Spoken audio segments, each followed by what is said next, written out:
¿Qué tal? Muy buen día, tardes o noches tengan. Mi nombre es Yanitzel Soledad Rocha, estudiante del Colegio de Bachilleres Plantel número 7, actualmente cursando el quinto semestre, y hoy hablaremos de un tema muy importante que es el humanismo, y vamos a abarcar de una forma muy resumida el contenido de este semestre.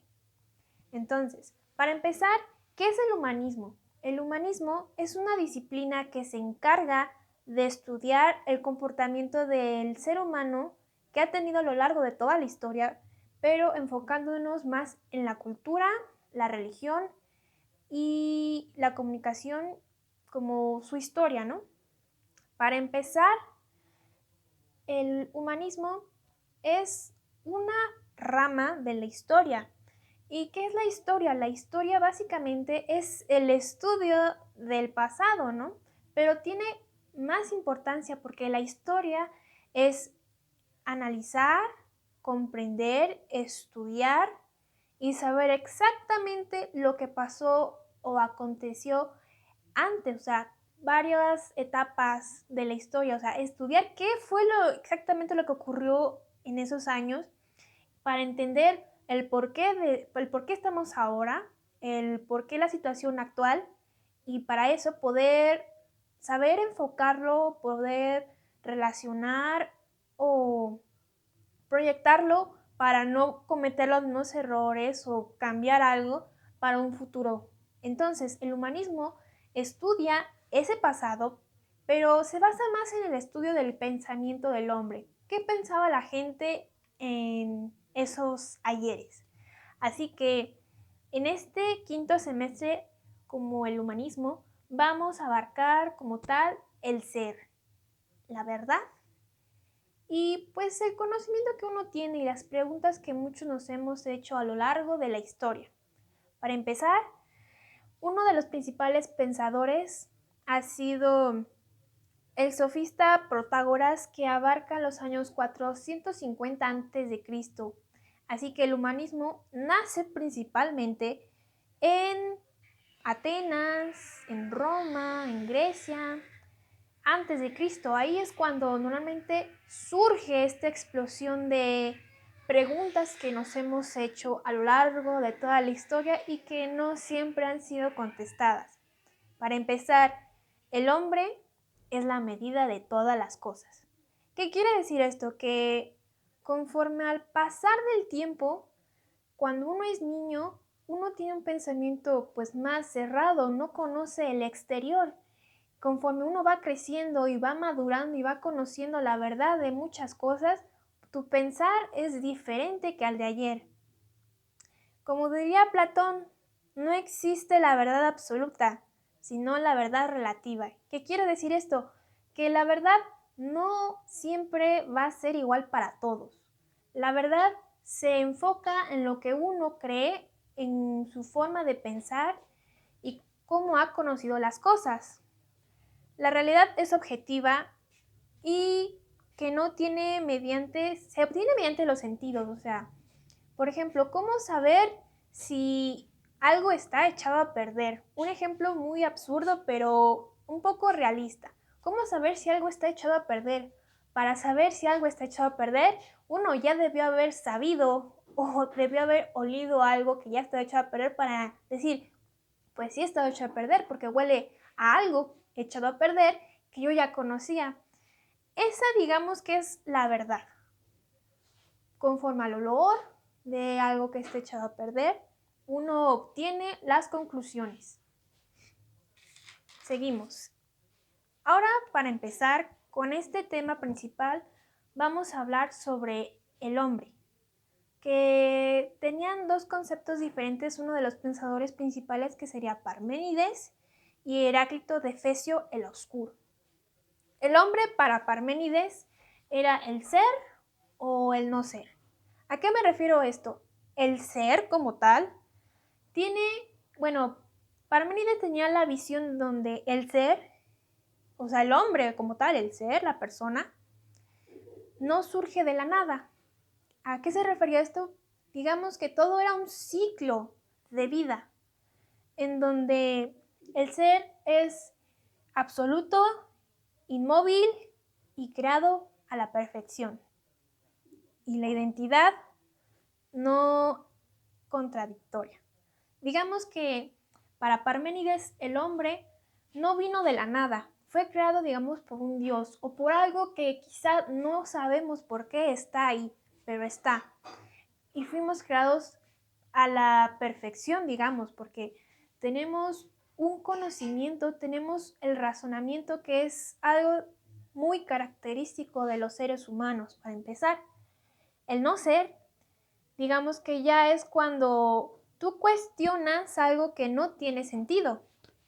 Entonces, para Heráclito el de Efesio, como lo conocían antes, el oscuro, tiene una forma de ver al hombre un poco diferente.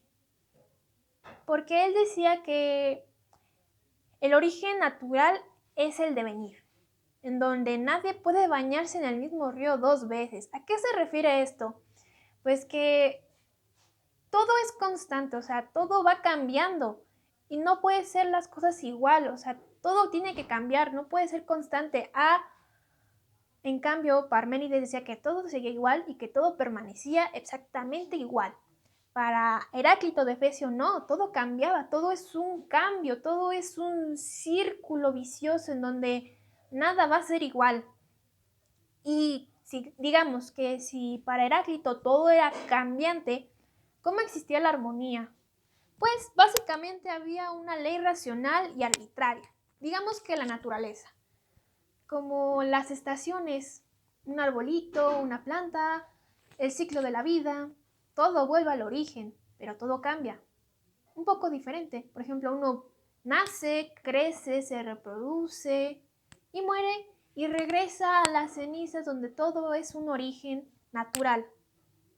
Digamos que aquí viene una de las grandes cuestiones del gran maestro Sócrates. Para el gran maestro, una de las principales formas para vivir mejor era el descubrimiento de nosotros mismos para entender nuestro alrededor y conocer la verdad. ¿Cómo conocer la verdad? Uno tiene que conocerse exactamente de pies a cabeza, por dentro y por fuera. ¿A qué me refiero a esto? Tienes que entender tu pensamiento, tienes que cuestionar absolutamente todo para saber si esa es la verdad absoluta. Uno no se puede quedar con la primera verdad porque no puedes quedarte con la primera verdad que uno te dice. Tú tienes que cuestionarla y saber si sí es verdad o no lo es. Así es como uno adquiere una riqueza y felicidad íntima. Ahora, para abarcar más la cuestión del hombre para unos años después, tenemos a nuestros principales pensadores, que sería Sócrates, el gran maestro, Platón y Aristóteles. Hagamos aquí un paréntesis. Sócrates, él nunca escribió nada de lo que él pensaba. Así que Platón, su mejor estudiante, él retrataba lo que él decía, así que esto está en duda. Para empezar, Sócrates tenía como en mente que el alma y el cuerpo es uno mismo. Eso. El alma y el cuerpo es uno mismo. Tu mente está absolutamente relacionada con tu cuerpo. Todo es un ciclo. Para Platón, vamos a hablar más sobre su bien y el mal. El alma muere y el cuerpo está sujeto al cambio. Digamos que aquí tenemos un poco más que ver con los sentidos. Y para Platón, los sentidos tienen que ver con absolutamente todo. Y el alma. O sea, los sentidos era el alma y el alma complementaba al cuerpo y a la mente y al ser. O sea, todo venía relacionado, pero había que conocerlo. Y el alma estaba dividida en 3. Existía el alma racional, el alma afectiva y el alma apelativa. ¿Qué es el alma racional? Pues el de la mente, el de la reflexión, el que uno tenía, donde hacía sus pensamientos, ¿no? Donde uno dejaba volar todas las ideas que uno sentía. El alma afectiva son los sentimientos, el corazón, todo lo que venía con el amor, el odio, el bien y el mal. y el alma apelativa, que vendría siendo las necesidades carnales, necesidades propias del hombre, como el deseo sexual y el deseo nutritivo, donde uno tenía que alimentar al cuerpo para seguir sano. Esa es lo que formaba el alma y al cuerpo. Todo eso con los sentidos y el entender qué es el bien y el mal, en donde a veces uno se pone a pensar si las personas nacemos siendo buenas o las personas nacemos siendo malas y seguimos el bien según lo que la sociedad nos indica. Esa es una duda muy permanente. Ahora, para Aristóteles, la noción de la verdad. El conocimiento siempre se va a adquirir mediante la experiencia como empírica, como lo que venimos hablando, ¿no? Uno tiene que conocer desde un principio para entender la verdad. Ahora bien, ya entendimos más o menos cuál era el concepto de el ser en aquellas épocas de la antigua Grecia, que uno cuestionaba al hombre como un ser divino y pensante. El hombre era wow, el hombre era la gran cosa, porque teníamos ese razonamiento que los animales no poseen. Ahora, vamos a hablar de otra etapa en donde hablaremos la visión medieval que ocurría en ese entonces.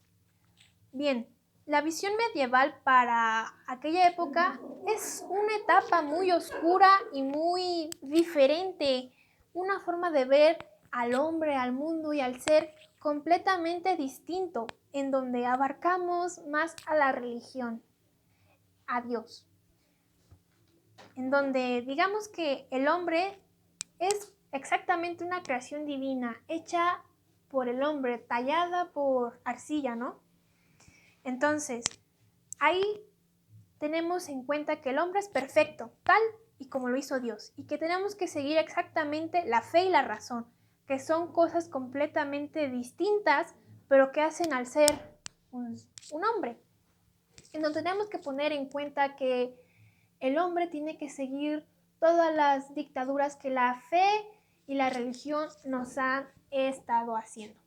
Digamos que ahí podemos tomar algunas lecciones de vida en donde hay que seguir, quizá no creer completamente en lo que la religión nos manda, sino que hay que tomar en cuenta que a veces la fe nos da pues alguna razón de existir. Cuando algo no te llena y tienes a alguien que te va a escuchar, digamos, Dios, eso le da mucho afecto y una calma para algo que no conocemos. Y esa es la fe y la razón en la que las personas basaban ciegamente todo lo que creían en un ser que quizá existía o quizá no existe. Ahora bien, hablaremos de una etapa un poco más para acá, aquí en lo que vendría siendo las civilizaciones prehispánicas. Para las civilizaciones prehispánicas, digamos, principalmente hablaremos de las civilizaciones que había en México, digamos la maya, la azteca, la tolteca, todas esas civilizaciones. ¿Qué tenían en común esas civilizaciones con el pensamiento de muchísimo antes? Pues, para empezar, en México, lo que antes más se pensaba era una relación entre tu cuerpo y alma y los dioses, porque tenemos que recordar que las civilizaciones prehispánicas eran politeístas, pero para ellos su forma de expresar, o más que nada, ¿cómo es que sabemos lo que pensaban antes las personas? Porque las civilizaciones hacían códices, hacían canciones y poemas donde expresaban todo su sentir y pesar, conforme a su filosofía. La filosofía prehispánica es muy, pero muy divertida, muy apasionante el expresar cómo es que la gente nos considerábamos como hijos del fuego, guerreros que luchaban hasta la muerte por los dioses, porque siempre tendríamos un lugar con los dioses y cumplíamos con nuestro deber. Se escuchaba muy cool, pero vamos a hablar un poquito más acerca de ello. Para las civilizaciones antiguas, obviamente los dioses eran una parte muy fundamental en su pensar, en donde digamos que los dioses principales como el sol y la luna, Quetzalcóatl, uno de los hijos, que cómo estaba conformado su universo para ellos. Por ejemplo, hablaremos un poquito más fuera de lo religioso y hablaremos más sobre algo tan realista que tenían las civilizaciones, porque ellos eran wow, o sea, descubrieron tantas cosas por ellos mismos, por las matemáticas, la astronomía, su lenguaje. Básicamente, las civilizaciones prehispánicas lo sabían todo. La creación del calendario azteca, cómo todo cuadraba exactamente con números, todo era magnífico para ellos. Así que por el cómo basaban su religión con lo que pasaba y lo que acontecía, era como la verdad absoluta. Ahora bien, unas pequeñas conclusiones acerca de este tema, del humanismo. Creo yo que el comprender lo que hay en la mente es algo muy difícil, ya que uno no siempre sabe lo que es bueno y lo que es malo. Y creo que hay que entender muchas cosas que ocurren a nuestro alrededor. A nuestro alrededor. Entender lo que hay afuera y no solo quedarnos con algo principal. Digamos la ignorancia. A veces el, el burro, no, ¿cómo es? El miedo no anda en burro. ¿A qué me refiero a esto? A que a veces la ignorancia nos trae felicidad ya que no conocemos ciertas cosas y nos quedamos con la mente pues muy cerrada. Así que creo que es muy importante el cuestionar todo a nuestro alrededor. El pensamiento de los seres humanos es magnífico. Y creo que hay que seguir cuestionando absolutamente todo para ser hombres pensantes y no cometer errores. Esa sería mi conclusión.